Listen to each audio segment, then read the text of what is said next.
know what? I don't know what the criteria is for the Hockey Hall of Fame, but it was great that they inducted Pat Burns. Put in his time. Was a great coach. I didn't know him personally, but anybody who knew him said he was a great guy.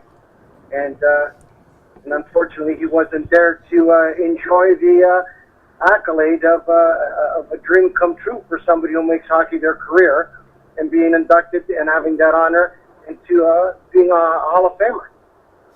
Well, and Pat did some nice things posthumously.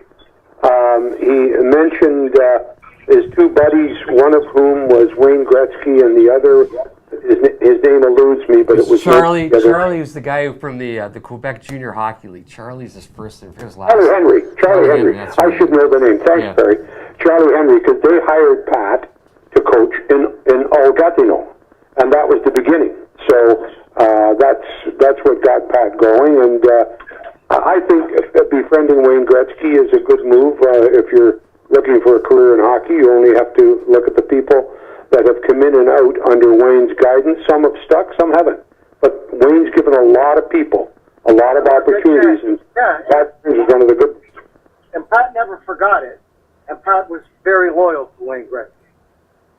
Yep. Pat was a loyal guy. I don't think there's any question of that. He was a guy who never forgot who helped him on the way up, and never forgot to say hello to them on the way down. Yeah, but that's the most important way. If you're going to be a smart guy and be successful, or a smart person, you need to be respectful, and you need to be loyal and remember the people who did you favors.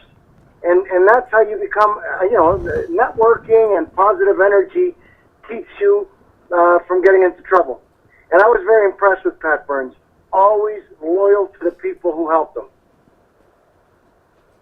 Absolutely. I think that's a universal evaluation, Frank. Although you didn't know him, you did know him.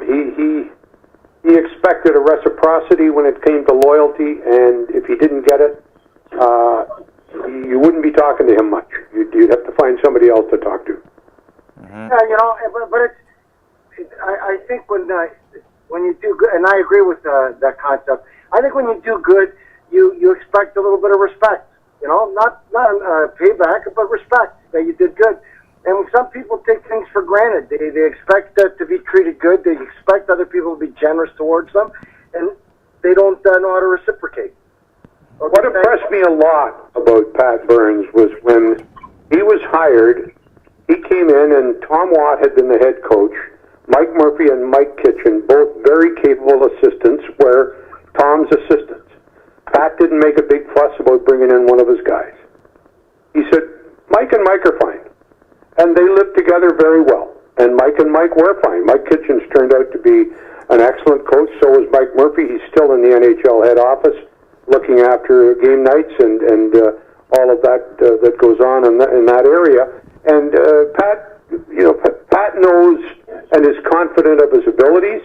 And as far as he was concerned, whoever his assistants were, as long as they were loyal to him, he didn't give a damn. And they not only were loyal, they were very capable and helped him a lot.